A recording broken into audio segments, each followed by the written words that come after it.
Iko Nini. So of course the biggest news jana ilikuwa ni the launch of the affordable housing by William Samoei Ruto. Na hii story ilikuwa tricky cause kuna wase walikuwa wanasema hizi houses zilianzishwa na Uhuru, kuna watu wengine wanasema hizi houses zilianzishwa na Ruto, but that is neither here nor there. Kitu interesting ni leo nimekuwa nikichekizi post zote za ati wase walikuwa na evictiwa masaiza Mukuru. So kile sijui ni and I'll be honest, I don't know if wase wana evictiwa cause from the slums around your place ama waswana evictiwa from the houses themselves, but I feel like hii nikawa waswana evictiwa from the slums cause nikawa kuambiwa slums sasa zishaisha, nyi wote endeni huko, but I don't know if the people want or the people don't want. And normally when such a thing happens is the government always takes advantage, shows up with the police, like a lot of people. So saizi kuna like a lot of police presence huko, and this is one of the confrontations ile nimecheki.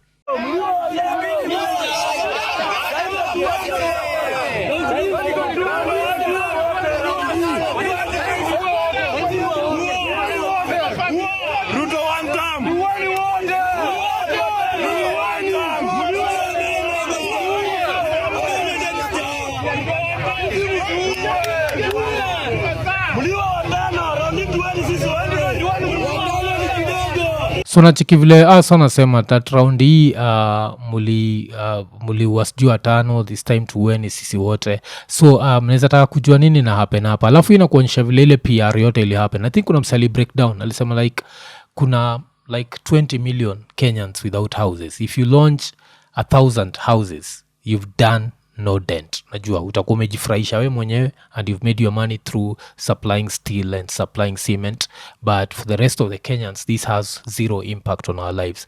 This is compared to maybe if you'd done something like, for example, clean water supply and everyone has clean water. Nacheki that it would be more impactful. Of course, would we want all the slums to disappear? We'd want that to happen, but when we know that all this is happening because of individual pockets and not because of the collective good of everyone, and this is happening to just score political points, not to change the lives of everyone, it becomes tricky. And kumbuka nikibonga juu ya kutry kuban social media, this is the sort of stuff they're trying to stop. Because cheki Mukuru news, so Mukuru news, this gives us news like directly from Mukuru, like say wako kwa ground, so najua like what's happening. Najua center baki nimereach out to maybe try to understand like what's happening. Are they trying to evict people from the slums, are they trying to evict them from the new houses? And also, how many people from those slums can afford those new houses? How many of those people can still afford now a water bill? And apart from a water bill, electricity bill. Why? Because they still don't have jobs. Don't forget, like easy developed countries, that minimum wage inaitangwa living wage. Najua, because when if you have a living wage, you should be able to pay your rent, food, alafu of course shelter. So jua azi rent ni shelter, so ni food, clothing, shelter. Nacheki if you have a so-called minimum wage. So acha tuendelee kidogo.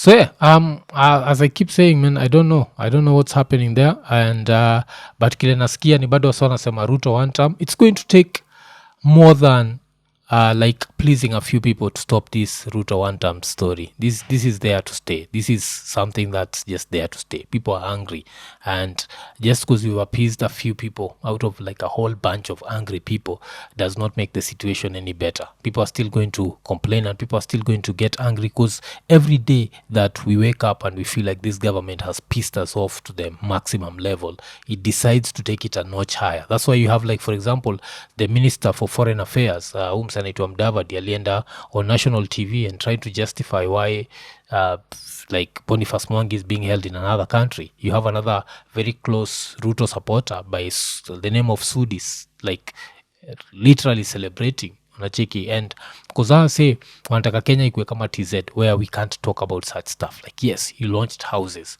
but what are these houses coming at? What's the cost of these houses? If Uhuru used to launch the same houses and he did not raid people's like pay slips, why are you raiding our pay slips? And why is someone, for example, who works in Garissa paying for houses in Mukuru kwa Njenga, nacheki ama Mukuru kwa Ruben? Like that has nothing to do with them. And this hustler versus whatever narrative can only be pushed for so long. And the best thing about this, at least it's made people who have pay slips be more politically active. And apart from that, imefanya pia watu kama sisi, because every day we see these two small laws. And what people forget, it's these small laws that end up turning into something super huge.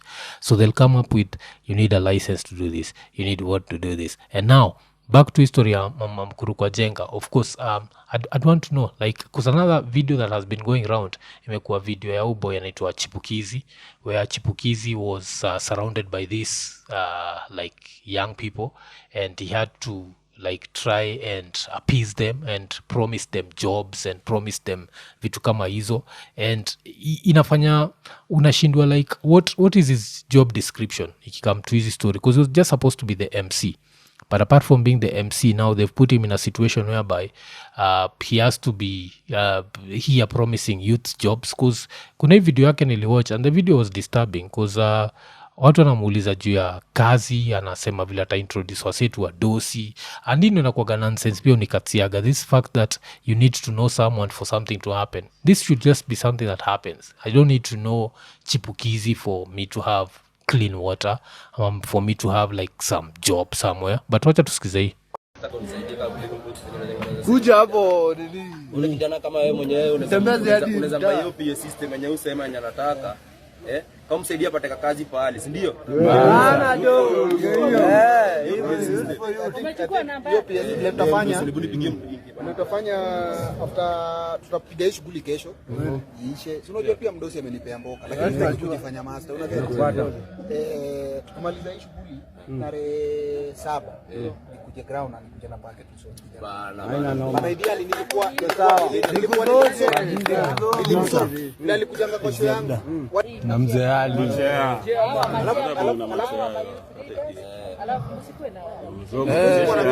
Alafu tupangie mboka kesho hapa tushike mdosi mboka hapo hadi anapewa kazi si wa mtaa. Alafu ukiwatch video kaa hii lazima ujiulize like how sustainable is this? Najua how sustainable is this thing of watu kupanga kwa line, then you give two people 1,000 shillings and then they hold each other and go and like split the money uko mbele. This is not sustainable, and the reason why these guys do this, of course, is they're desperate. But I always look at Kenya and all I see are job opportunities. There's so many things that we've not built, so many things that we've not repaired. We don't have enough water. Who's drilling these boreholes? We do not have power. Like, kuna so many things that we can do, that this nonsense of handouts and this nonsense of like making these people so desperate, they have to come there and tell you, oh, do they want a PA system? PA system ya kudunini, what are you announcing to people? These are like some of the ideas that I find to be super dumb, that I'd never support. Ile wasata sema like niko heartless. Ni kama ile ujinga ya Sakaja ya kusema that alikuwa sema nini, that kutengeza mobile studio. They look like very bright ideas. My youth wagetu wako na talent haijalishagi how rich you are ama how poor you are. That's nonsense. Talent can come from anywhere. Some of the greatest musicians, some came from rich families, some came from better backgrounds. Hakuna msashaimbaga juu ya Safariation kama Bob Marley. Bob Marley didn't come from a rich background, but still Bob Marley was not poor. Watu wa Bob wa babi kabisa. You can't sing better than Stephen Marley. Can you sing better than Damian Marley? So history ya sijua nimetoka hapa kuna talent we kwenda huko.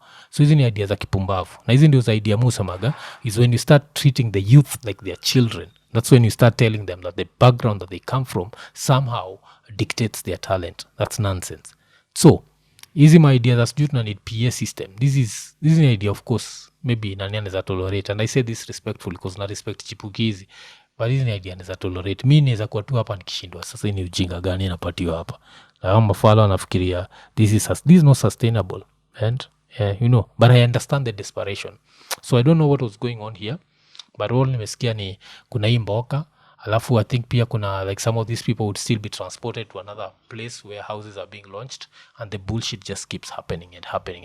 And yes, so yeah, this is what we are stuck with. And yes, and like kufuatilia story ya Mukuru, I don't know what's happening at the houses. Are the people from the slums walilikuwa pale? Were they real people? Were they all actors? I don't know. And the only reason why we are asking ourselves if these were real Mukuru residents ama actors is because we do not trust the president. And why don't we trust the president? It's because the president can't stop lying.